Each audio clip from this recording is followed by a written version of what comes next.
kon ni ñu ko waxee discours bi daanaka li ci ëmb bari na man damay laal point boo xamante ni juróon na fi tamit ay wax mu di base militaire yi nga xamante ne ñu ngi ko implanté ci réew mi xam nañu dëkk yu ñu wër ak fi nga xamante ni sécurité toll na fa tey président jël décision ne mbooleemu base boo xamante ni ci biti réew la nekk ci réew mi réitérer ses propos ne dinañ génn fii alors jàpp na ne loolu Sénégal pare goo xamante ni mën na cee daal di taxaw. question bi nga posé ko sax moo may jaaxal est-ce que Sénégal est prêt. bëri ñu koy laaj de. jarul laajte parce que le Sénégal est un grand peuple, une grande nation. Nous avons une armée républicaine très forte, très respectée. Nous avons des hommes d'État, à l'image du président de la République, Bassirou Diomaye Faye, son premier ministre, tous ceux qui l'accompagnent et leurs devanciers. Nous avons une société fière, une société bi nga xam ni domaine boo jël compétence boo soxla qu'elles soient des compétences militaires bu may waxee militaire dugal ci sécurité compétence yu jëm ci économie yu jëm ci social compétence boo jël ma ngi fi donc loolu bu assoiré ba pare poser question naan ndax mën nañu lii ndax mënuñu lii ndax teel naag teelul question boobu dafa war féete boor lii des mooy gëm sa bopp li des mooy li nga xalaat xam ni yàllaa koy joxe nekkul ci loxo kenn koo soxla na nga dérouler parce que bu fekkoon ce sont ces mêmes questions lu ñu posé wu woon duñu génn ci colonisation bu fekkee ce sont ces mêmes questions lu ñu posé wu woon ba tey ay esclaves la ñu doon donc pour dire loo gis rek il faut nga benn instant de briser chaîne yi avancer. Et le Sénégalais, n'importe qui, a toujours su montrer son génie bu nekkee dos au mur. Je sais que ku nekk am nga une expérience personnelle dans ça. li nga xam ni leer nañ la yow li nga déployé wu ci yow. ci benn jamono bi nga nekkee ci situation bu méttee métti gëmoo woon sax ni mu ngi ci yow. Vous savez bien ce que je vous dis. Oui, même événement yi fi mujjee jàll. Même événement même présidentiel bi sax. Même présidentiel. C'est ça le génie sénégalais. Et ce génie-là, il faut l'éprouver. Nous tous nous l'avons éprouvé ci suñu jàng ci suñuy école. Les militaires sur le terrain l'ont éprouvé dans des situations difficiles et ont montré ce génie-là. Donc question boobu waruñu ko poser wu. Gis nga une souveraineté boo koy wax àndul ak yenn yi. On parle d'un Sénégal souverain, juste et propre et prospère. La souveraineté ne peut pas être seulement du point de vue économique, social et ci yenn aspects yi nga gis ba tey ni quand même lii warul parce que mën ñu wax ni am nañu sunu armée bu wér am ci biir lépp li nga xam ni moo war ba pare continuer di am une base militaire ou des bases militaires ici au Sénégal. Tous ces pays-là yi ñuy wax muy France muy États-Unis muy ailleurs fan la ci am base militaire bu pays Afrique bon peut-être boo xoolee daa ma ci mën a wax amul donc pour dire ce n'est pas un problème d'autant plus que terre yi soxla nañ ko xam-xam bi war pour assurer suñu sécurité yàlla jox nañu ay FDS yu war et wax nga ko léegi wane nañ ko ah. Et je vous le rappelle théâtre d'opération boo jël en Afrique dam leen ngeen éprouver li ci ëpp ce sont des officiers sénégalais ñoom ñoo nekk à la tête bi ñu jëlee Mali dernièrement ki ko doon diriger moo ma formé le colonel Mathieu Diogoye Sène. Donc on a des officiers de certains rangs tels que foo leen yóbbu ñu illustré wu donc tey di poser wu ñuy dem ban problème lay indi ak yooyu amu fi li am nag mooy il faut ñu gëm suñu bopp mooy xam ni xam-xam baa ngi fi autorité yi war ñoo ngi fi yàlla bàyyiwuñu fi ñu ngi ñuy jàppale kilifa diine kilifa aada yi nga xam ni ñoo ngi fi yàlla may leen xam-xam ni ñuy jàppale di ñu ñaanal di ñaanal Sénégal ñoo ngi fi ñu xam donc jot na ñu fippu demal suñu bopp tracé suñu bopp ci lépp xam ne nag on est un pays képp ku mu mën a doon qu'on nekkal en coopération qu'elle soit militaire économique ou autre demeure également un pays mën nga ko wax je veux que tu me respectes di demander ce respect-là en même temps lui dire je veux que tu me protèges ça pose problème donc pour man loolu du question ñu ko formuler et il faut pas poser ces questions-là.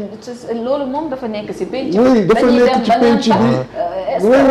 d'autant plus que sax bi fi jógee woon président Macky Sall doon indiwaat. vous parlez du président Macky Sall li mu fi jëlee indi fi bare na le président Macky Sall quand même depuis 12 ans dañu jóg jàkkaarloo ak moom te li mu doon jàkkaarloo ak moom mooy jël li ëpp solo ci réew mi dénkaane ko gis ngeen le premier ministre quand il parlait la fois passée des 50 milliards yi nga xam ni tey jii nii boo doon a dugg ci keesu état mu jékki-jékki rek ñëw effacé ko ba ni daan mettre en place une commission bu ko saytu bu xool lan moo waral ak ban impact lay am buñ ko dellusee et loolu c'est un exemple parmi tant d'autres gis ngeen tey jii nii sa xaalisu Fadilou xaalisu ministre Thierno Lo sa xaalis la ñuy collecté c'est ça qui fait le budget de l'État et boo dee xool dans l'exécution tey xoolal ci investissement public yi am doole yi ñoom ñooy exécuté ñëw na nga gis ci ay Sénégalais yuy exécuté donc dafa tàmmoon moom jël lépp li nga xam ni mi ngi fi lu baax wekk ko jox ko keneen donc même bu leen rappeler c'est pas une raison que ñu leen di maintenir mais leur demander de partir ne veut pas également dire rompre une relation diplomatique faites attention parce qu'une relation diplomatique va très au-delà mais largement au-delà de lii ñuy wax ni la relation diplomatique avec pays bu mu mën a doon elle va se poursuivre ça veut pas dire que tant que amu fi base relation boobu mënul am qualité bi mu am ça veut pas dire que tant que amu fi base relation boobu mënul am solidité bi mu war am donc base dem terewul relation boo war mën am ak dëkk mu basé wu sur du respect mu doon une relation gagnant-gagnant relation boobu day maintenir parce que quand même le Sénégal kenn mënu ko isoler du reste du monde le monde dans sa configuration actuelle ku nekk xam na ni village planétaire et d'ailleurs ce sont les grands ensembles qui font les grandes existences c'est pourquoi dans toute approche ñuy wax approche communautaire c'est pourquoi on parle par moment même des États-Unis d'Afrique ñii di parler de l'Union africaine ñii di parler de la CEDEAO di am toujours des approches communautaires pour dire que quand même il n'est pas question de nous isoler mais il est question quand même ci aspect yëpp ñu retrouver suñu souveraineté et donc lépp li nga xam ni tey c'est vrai président Macky defoon na ko dellu si waat na le président Diomaye n'est pas le président Macky le premier ministre mais wax na mbirum souveraineté aussi mais xaw ma dafa ma échappé ou pas mais les secteurs privés national aussi le secteur industriel aussi gisuma mu xuus si lu bari loolu tamit yow industriel nga ndax tamit wanewul ne maanaam nun waroon gëddaale le secteur privé national dafa xaw a test non ça n'a rien à voir je pense que mon ami Fadilou Keïta en a parlé tout à l'heure c'est un discours de politique générale qui fait suite à une déclaration de politique générale c'est un discours de la nation qui fait suite à une déclaration de politique générale boo dee dégg sax le président de la République son excellence Bassirou Diomaye Faye wax na ko nee na keroog effectivement le premier ministre def na déclaration de politique générale le premier ministre bi ñu def sa déclaration de politique générale bi muy parler de la souveraineté il a beaucoup parlé du privé national l'accompagnement facilité yi leen war defal pour que ce privé national mën jouer son rôle ci investissement public yi son rôle ci création d'emplois yi et autres parce que tey bul trompé wu mën ñu defal réew mi am une croissance durable bu fekkee jël ñu croissance boobu basé ko ci secteur privé national tey croissance yi ñu am yépp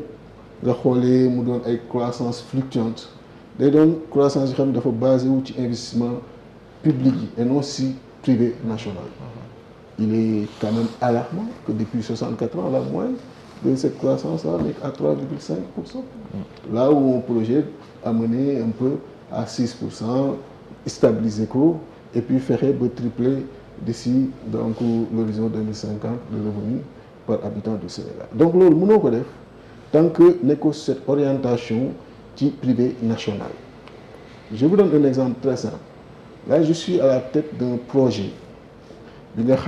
C'est une usine qui est en construction et qui va démarrer sous peu. Rien que ce projet-là utilise 15 autres entreprises prestataires, toutes sénégalaises. Toutes sénégalaises. Vous voyez donc ce que ça mobilise en termes d'expertise et nous développer ces prestataires, ces entreprises connexes qui travaillent avec ce projet. Et c'est comme ça. Quand on parle un peu, le président est revenu sur ça, de la suppression du HCCT et de la suppression du Conseil économique et social, du CES. C'est 15 milliards. 15 milliards sur les 5 ans, mes chers amis, c'est 75 milliards. 75 milliards, donnez-moi ça. Au minimum, je vous fais 7 à 10 entreprises qui ont employer 300 emplois directs, emplois indirects.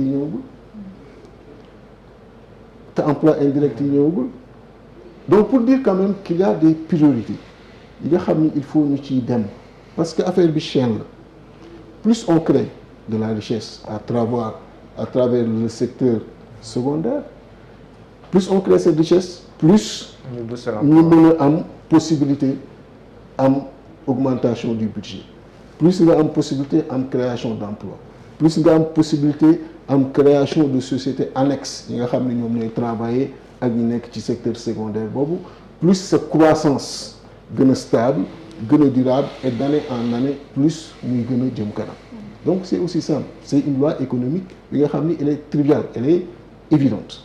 Donc pour dire quand même que, différemment que le président de la République, il est centré le privé national qui préoccupation et que la dernière fois, le Premier ministre que vous avez suivi, que j'ai suivi, j'étais sur place, est largement revenu qui préoccupation du secteur privé national parce qu'il a la nette conscience qu'il faut leur participation, il faut leur implication, il faut que nous fortifions pour que nous ayons cette richesse qu'on veut. Quand il parle, un exemple très simple, de l'acide qu'on exporte pour importer de l'engrais. Le paradoxe. En son temps, l'arachide qu'on exporte pour importer de l'huile. Un paradoxe. Des paradoxes à corriger. Ça veut dire quoi? Ça veut dire qu'il faudrait que dans la chaîne de valeur, le niveau intermédiaire, j'en ai parlé tout à l'heure, le secondaire, qu'on soit présent. Parce que la forte richesse se trouve à ce niveau. De l'huile à l'état brut, matière première exportée, après importer les produits finis. En ce moment, on disparaît.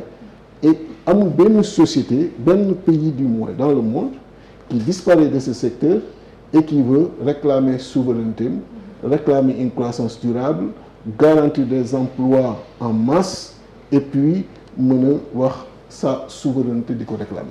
Donc quand on réclame notre souveraineté, et je vous assure qu'il en a parlé, vous l'avez suivi, c'est juste un rappel que je vous fais, mais je vous assure aussi que ça demeure qui centre préoccupation de D'accord. Mohamed. waaw kon ñu dem ak le doyen. Thierno Lo. waaw mën nañu laal tamit beneen aspect soxna comme wax nañu aspect économique beeg les entreprises. mais wax na tamit si wàllum politique si parti politique yi. loolu tamit plus de 300 partis politiques bu ñu waxtaanee bu jubóo yi tamit ndax jàpp ne mën nañu